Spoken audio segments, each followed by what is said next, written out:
Yo, what's up guys? Welcome back to another video. Today we're going to be ranking the best starter units in Anime Last Stand from worst to best, so we can find out what unit is worth using and what unit isn't. Now, for a unit to qualify as a starter unit, it has to be under 1k cash, it has to be placeable within the first 5 waves, the first 1 to 5 waves, and it has to be able to solo most stages from wave 1 to like wave 10. So it has to be a decent unit, it has to be cheap, and it has to be able to solo most stages. And we do have a couple units that do match this description. They match these requirements, so we're going to be ranking them from best to worst and seeing which one you guys should be using. So if you do enjoy this video, make sure to hit the like button and subscribe, and let's get started.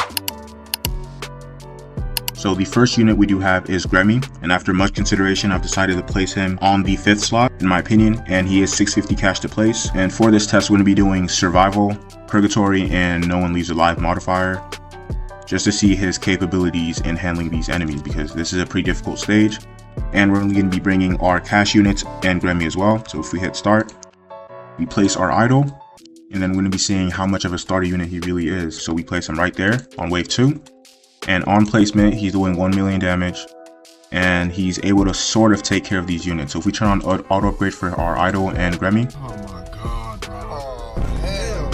like they're still getting past, but you know, once you get him to like his 2nd and 3rd upgrades, then he starts to really shine. Status effect. So this random status effect applies random attacks to enemies on hit. So he can stun them, he can slow them, he can time stop, he can bleed, mutilate, he can do any status effect in the game. So right now we have mutilate, shield break, or whatever that is, and he's just a decent all-around starter unit. See, he has burn, but he is lacking in the DPS factor, which only keeps him at number 5. The recently buffed Journo, so at wave 2 we should be able to place him. All right, and if we turn on auto for both of them, we see that on placement he's doing 2.8 million every 2.2 seconds, and he doesn't have the slow effect like Tatsu does, but he does have much higher DPS.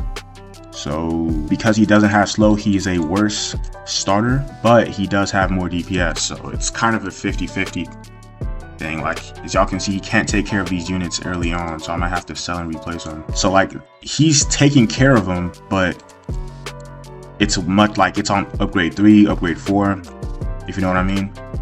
Like, him not having the slow passive drastically brings him down. So I think Tatsu might be over him. He only has his Requiem ability that buffs his DPS and his range, but no slow abilities. Now he outscales her DPS wise, but other than that, I don't think he's a better starter than her. Now if you do have other units to back him up, like maybe you have your Gojo, you have your support units, then he'd be a better pick. But by himself, I do think Tatsu might be a better starter than him. But as you can see here, once we hit upgrade 5, you can see his DPS greatly increases to 103. So if we can get him to upgrade 5 pretty quickly, then yeah, he'd be great. But otherwise, I do have Tatsu over him. So yeah, I'm gonna put Tatsu at 3, I'm gonna put Journo at 4. She's 750 to place, it's an air only unit, and I do have her above Gremmy because of her slow and her DPS. So once we get enough cash, we'll see if she does better than Gremmy.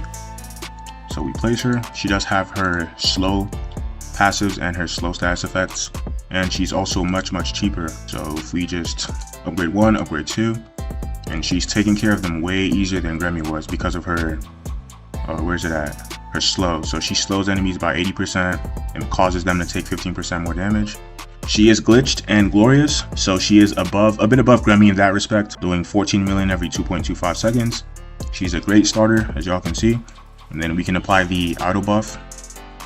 Now she's doing 72 million every 2.81 seconds, basically soloing the whole stage by herself. I mean, eventually the enemy is going to get too tough for her to handle, but she's doing all right so far. And on the max upgrade, we do have the Psychic Hurricane, and I really love this ability because the more kills she gets, the more damage the ability does. So it says here that the total percent gain from all kills she has obtained since replacement times 10. That's just a crazy nuke. It has infinite potential, especially in infinite mode.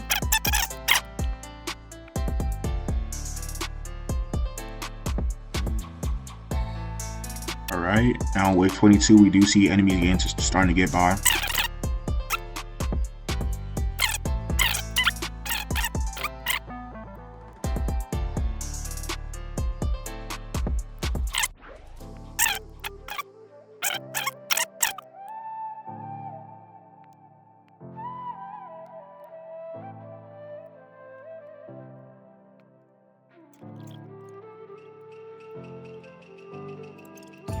But why is there a time limit on this stage? Like, what? Oh, you win? Yeah. Okay. So she is able to solo the survival on the max difficulty, which is crazy. I did not expect her to be able to do that. Now we're up to our top 2 units, and at number 2, I do have Kirito, and it's a close battle between Kirito and the number 1 unit.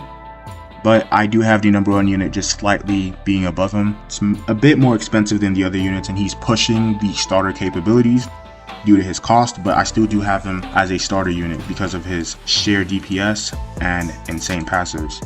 So he's able to be placed on wave 2 just like the other units, and he's kind of taking care of these units, but we really do have to upgrade him for us to see his full ability. So on upgrade 1, he's not doing as much as Tatsu was, especially because he's not slowing the enemies.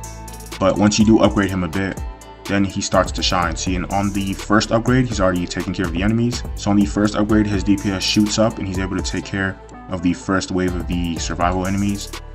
And then once we get up to upgrade 2, 8 million. And then upgrade 3, now we're over 13 million.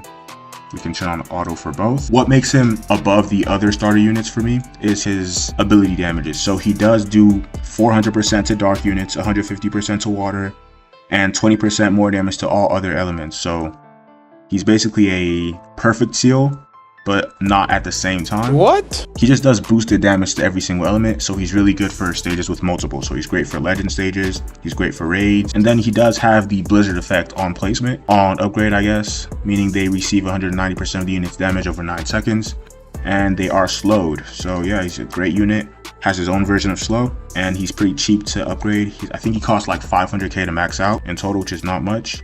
Then we have the swordsman ability, which buffs himself as well as other swordsmen if there are other sword users in range, and then we have every 5 hits has a 40% chance to do 2 times crit damage. He is not going to be able to kill the first boss like Tatsu was, because that just shows you how great her slow effect really was. So he's not able to take care of that first boss, but yeah, he's a great starter unit. Finally, my top starter unit would be Benimaru due to his new evolution he got with the Shinra update. But yeah, I do have him at number 1. He's an air unit on placement, so once we place him on placement, he's doing 1 million every 2.5 seconds. It also applies sunburn as well as black flames to enemies, and he's taking care of the starter units just like Tatsu was, but without the slow effect. That just shows you his sheer DPS. So currently doing 3.5 million every 2.5 seconds. I have Glitched and Glorious on him. Burns enemies for 175% over 4 seconds and reduces their movement speed by 17%. And then we do have Black Flames, which apply Black Flames to enemies on hit, 480% of his damage over 10 seconds. And then we do have his passive. So he has 2nd generation pyrokinetic, which makes his Black Flames equal to his current SPA. This passive alone scales him above Ichigo in my opinion. And then we do have the for every burn effect an enemy is currently under, deal 10% more damage with a cap of 40%. Just basically buffing him behind the scenes. So this damage is not what he's actually doing to enemies. Doing 90 million every 4 seconds, and he's pretty cheap to max out as well. I'm waiting for the max upgrade, and he should also be able to solo the stage pretty easily, like much easier than Tatsu was. If y'all don't have Glitch Glorious on him, you should definitely get that. So right now we are at max upgrade, 258 million every 6 seconds with a 1.24 billion damage Black Flame, as well as Sunburn. And then we do have the Perfect Pyrokinesis ability, which just makes enemies in range take 10% more damage. It says for every enemy in the unit's AoE plus 1% damage per enemy with a cap of 50%, and the buff lasts 60 seconds. So, and then with the auto buff, his damage goes from 258 million to 322 million. Black Flame stays the same. He should also be able to solo the stage like way faster than Tatsu was.